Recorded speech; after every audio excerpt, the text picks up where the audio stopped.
Hello and thank you for joining us on yet another edition of The Frontliner. The Frontliner is a program that showcases distinguished individuals in our society. Such individuals are projected as role models for the younger generation. I am Fatima Rashid. Today on The Frontliner, we have another guest with us, and my guest is a mechanical engineer. I have engineer Yusuf Ali here with me. Good day, sir. Good day. And Thanks for thank having you me. for having us. Thank you. You are a mechanical engineer.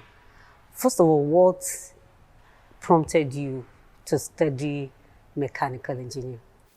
Okay, you see, those days, for those of us who are in the sciences, uh, we like either to be medicine or engineering. For me particularly, because of my love for mathematics and, love for cars, aeroplanes, and other mechanical systems. So that's inspired me to read mechanical engineering. But one would think that with the level of, should I say, mechanical engineers we have in Nigeria, we should be able to. You just said if your love for cars, airplanes, we would think that by now Nigeria should be able to build. We should be able to build probably airplanes of our own, or even cars of our own. Why? What do you think is some of the challenges being faced in the engineering sector in Nigeria? Okay, we have excellent professional engineers in the countries, in the country Nigeria, but the required infrastructure are not in place. For you to be able to manufacture cars, planes, and other mechanical or engineering systems, you need huge infrastructure. One of the inputs is power. We don't have power in the country. One of the input is the steel mills.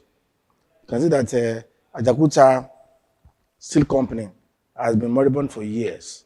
Those are the key input into mechanical manufacturing, and they are not available in the country now. That's why you see some of our engineers doing exceedingly well in other countries. All right, so with all these challenges, what other areas can mechanical engineers fit into, especially here in Nigeria, considering all the challenges that we have? Engineers, mechanical engineers, or engineers generally, yeah, I'd like to talk about engineers generally. We are the value creator for the country. Any country that you see is doing well, it has a well-established engineering system. Engineers create value. If you look at Nigeria today, we live on oil. The oil and gas exploration and production is mainly done by scientists and engineers. So you can see that, and because we're able to do that, we're able to create wealth for the country. So that's an part that I spent like 27 years with Shell. Shell is one of the biggest company in Nigeria, and we have about 70% of the staff are engineers playing significant roles in oil and gas production. So engineers will create value. So that's the role we are doing that at least people can relate with now. But if we had all the necessary inputs, you can see that manufacturing is key. And the professionals that are required for manufacturing of things are basically engineers. I mean, you are like in mini studios now. When you look around us, all the things we are doing now are 90% engineering input, apart from the personnel. Your microphone, your cameras, they're all produced by engineers. All right, we'll still get back to that. But before we go into mechanical engineer and where you have worked, let's take a look at your childhood. How was your childhood like? Where and when were you born? Okay. I was born about 60 years ago to the family of Abubakar Basambo, Alimi dynasty of Dadu Saloja compound in Ilorin. And just like most kids within my environment in Ilorin, I started with attending Quranic school within my area. After which, in 1968, I was enrolled into Okealuku LEA Primary School. So I did that, and later had my first school level certificate at Pake Early School in 1973. When I left primary school, I went to Ansarudin College, Offa, where I did my school certificate, and thereafter proceeded to University of Ilorin in 1981, where I studied mechanical engineering. I graduated in 1986 from University of Ilorin, did my national service in Port Harcourt, and thereafter joined the National Electric Power Authority in 1988. I worked for National Electric Power Authority up to 1991. That's NEPA. NEPA. Up to 1991 when I joined Shell, Petroleum Development Company of Nigeria. So at Shell, I was given a very unique opportunity for training and learning. For those 27 years, it was a huge experience in my life. As that took me to various countries for training, Holland, or Netherlands as they call it, Malaysia, US, UK, South Korea, all over. So I had a very excellent career opportunity with Shell. And I thank God for that. And I did my first international posting to South Korea, where I spent 4 years. I came back and I was given a big project portfolio in Nigeria. So I did that for a while. I was a part of the team that rebuilt Bonnet Terminal in Rivers State. Bonnet Terminal was first built in 1960. So after it was in operation for about 20 years, the company decided to upgrade it and modernize it. So I led the team that made that happen. All right, so after that? So after that, I was posted to Shell Canada. So I was in Shell Canada from 2011 up to when I retired from the company in 2017. In 2017. Yes.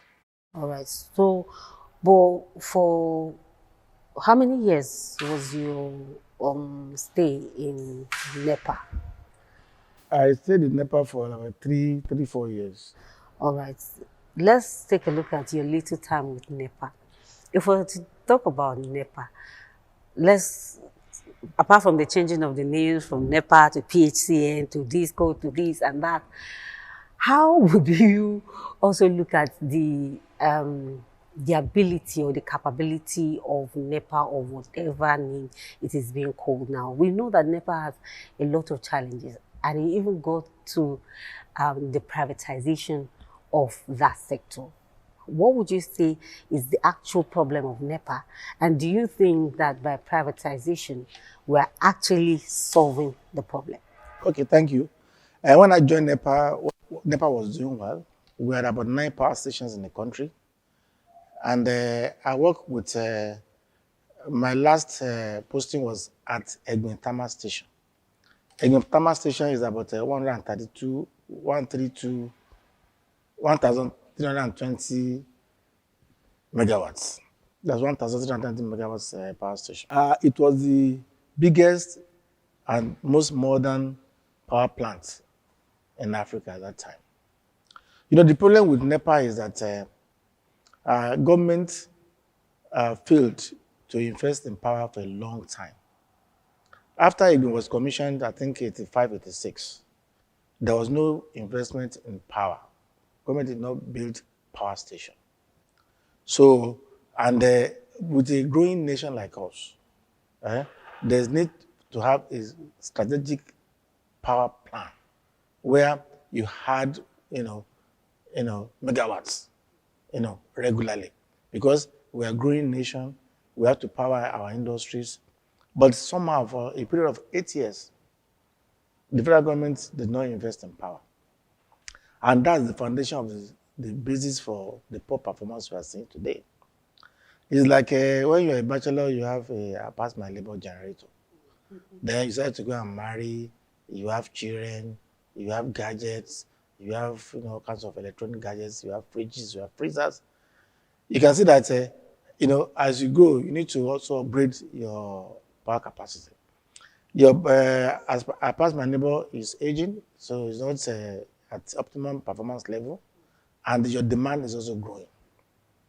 So at the point now that government will need to take a very drastic look at drastic decision in the power sector, and make the industry attractive for foreign investors to come and help the government, because the government does not have enough resources to be able to suddenly cope with the power demand in the country. So they need to look at the laws, enabling laws, and make the industry attractive for investors to come into the power sector and help government in in generation, transmission, and distribution. That's only when we can begin to see a kind of stability in power supplies. And the other quick wins decision that can be taken. The idea of the national grid will have to be decentralized. Yes, because you see in Nigeria, it's only about 5 or 6 states that takes about 70% of the power generated in the country. You're talking about Lagos, you're talking about Rivers, Kano, Kaduna, Ogun State now. Those are the key consumer of power. And these are rich states. If government can change the law and make it attractive for the state government to generate and sell power to their states, that means that demand will relieve the national grid, and the available ones, those of us who don't consume more power can struggle with it. But this idea of when you generate power, you have to feed the grid, and you don't even get enough for your use, is very, very discouraging. It's like asking you to prepare pounded yam and take it to the village square for everybody to. Even you that prepare, you may not be able to take, So that is the solution is there. It's just the will for government to actually implement some of these decisions. Power station or power generation is a very matured aspect of engineering.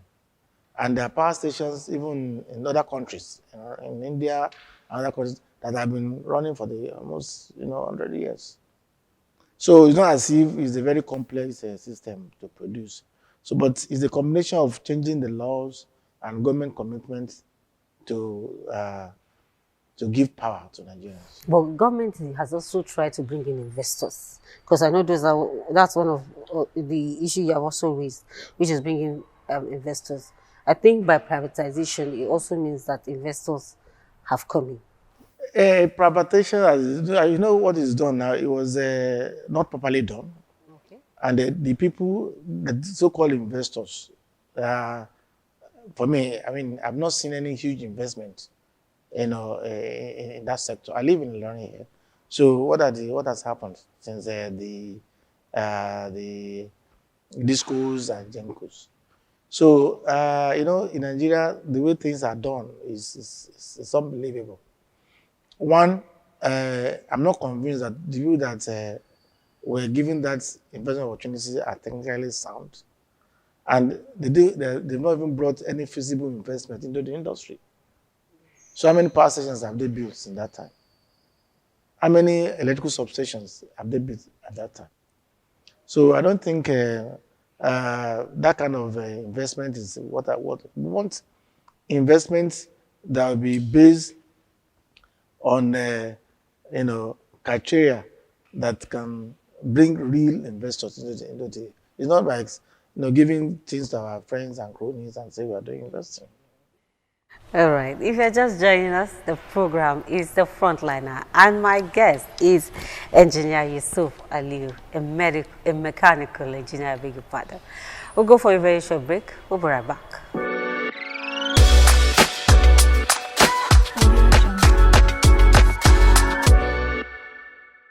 Welcome back. The program is still The Frontliner, and my guest is Engineer Yusuf Aliyu. Before we went on that break, you were talking about your time with the Is it National Nigerian Electric Power? National Electric Power Authority. NEPA. All right. You spent most of your career time at Shell, and you talked about all the opportunities you had in Shell. Well, one question, just like NEPA, that always comes to mind is, despite Nigeria's huge resources, with crude oil, for instance, we still import finished products of this commodity. So what is the point of having all these companies in Nigeria, Shell and the rest of it? Okay, you know, the Shell I work for, we are upstream. We produce crude oil. Okay. So, okay, let me allow you to talk about that. Then you now tell us what it is about the upstream and the downstream. Yeah, but before then, let me allow you. So the what you call international companies in Nigeria, they're upstream. That is, they explore and they produce crude oil for the country. Was NNPC that was in charge of refineries.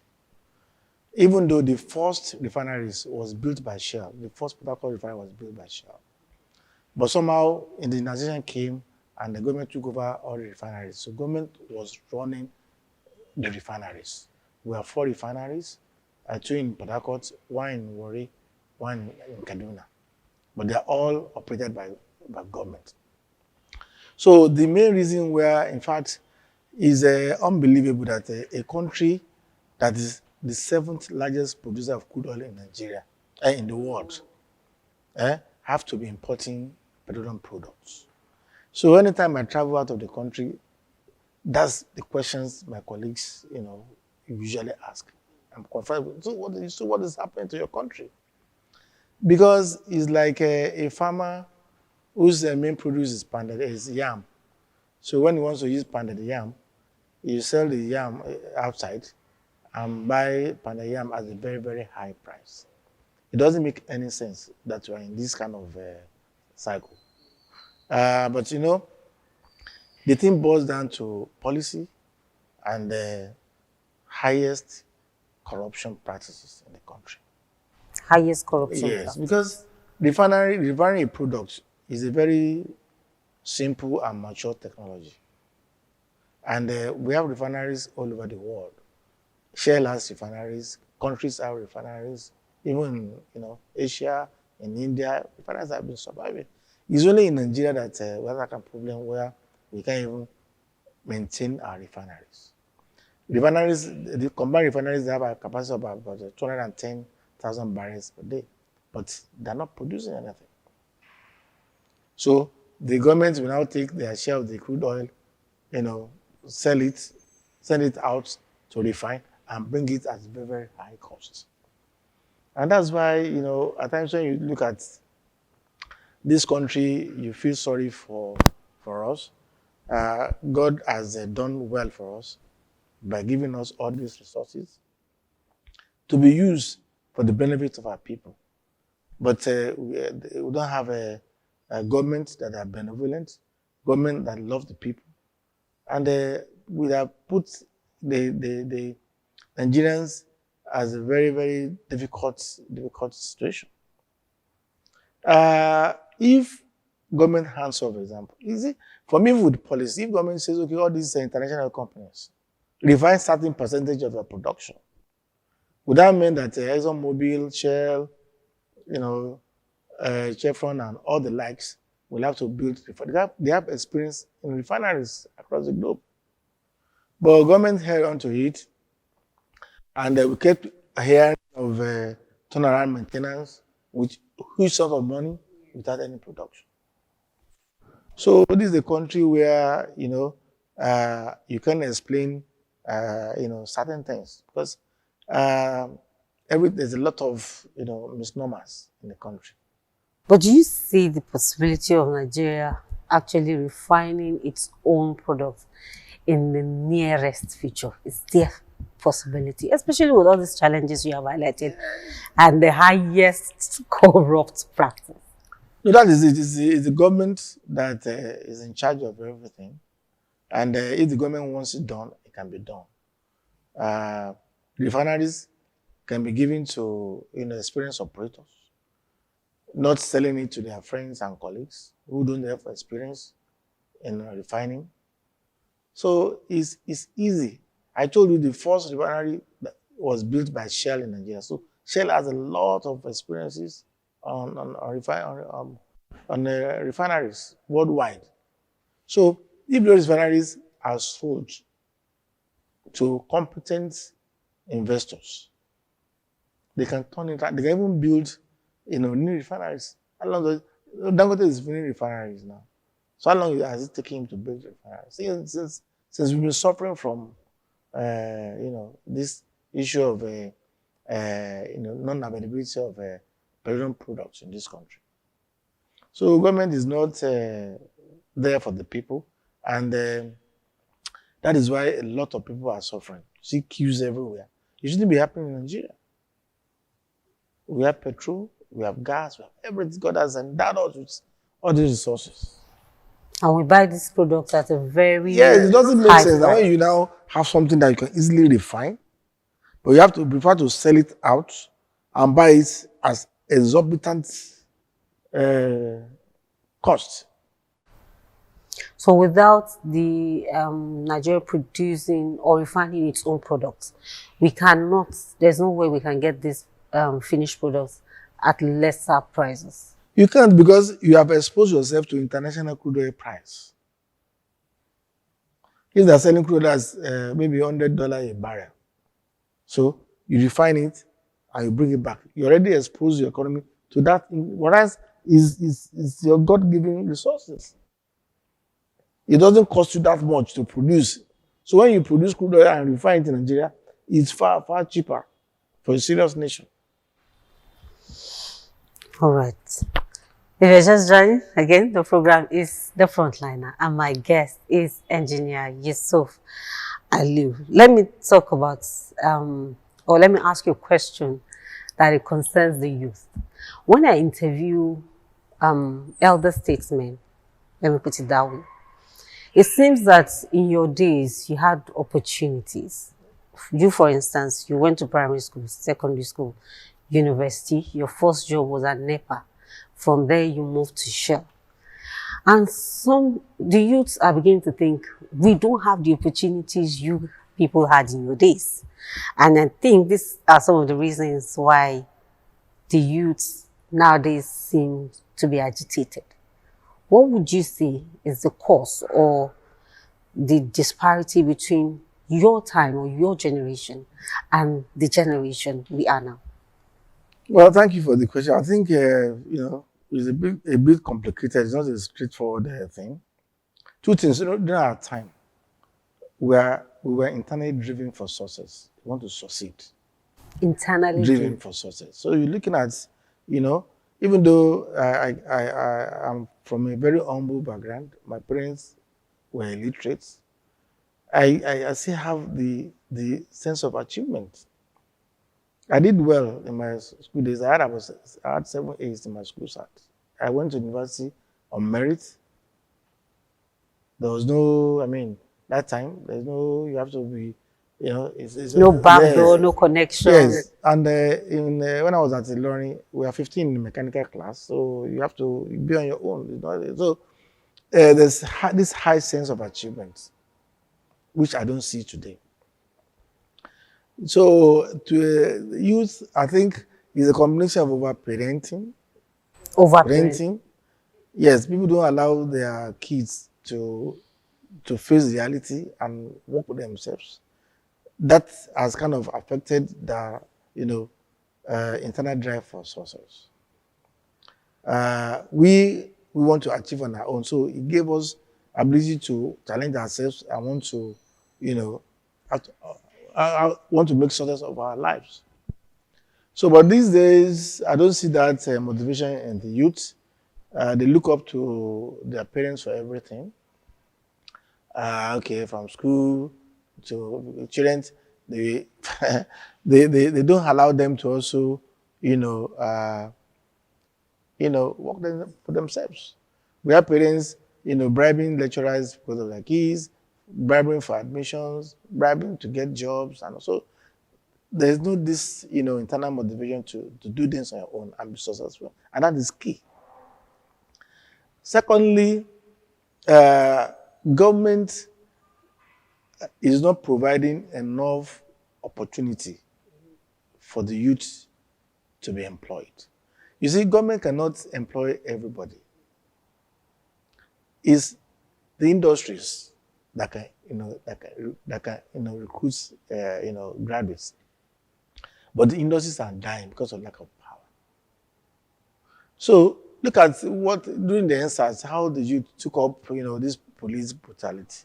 If they are tackle the need for give us power, give us industry, give us, government will have been, but people are not bothered, and they don't even take, the governance process in the country serious. If you have like 20 graduates now and ask them who is even the senator representing them, they don't know. They don't care about governance, but governance is linked to everything. So you have to know who are you putting in position, because you can be the best medical doctor. If the leader doesn't provide facility in the clinic, you can't practice. So we must also take, the youth must be, interested in how this country is governed, how we elect people that lead us. But they don't seem to pay attention to that. You only recently are beginning to see some kind of movements, people now getting PVCs and all that. During elections, you see them, just playing ball and all that. They don't take interest. And that's one of the reasons why we are today. So I think my advice is for the youth to take charge of their life and ensure that they demand for good leadership. They demand for good government. So if that is not done, then perpetually we've been in this kind of circle.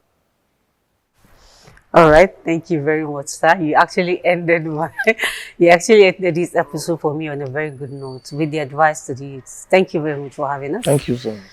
This is where we end Frontliner for this week. Please join me next week when I bring you another episode with another guest. I'm Fatima Rashid saying goodbye. Thank you for watching.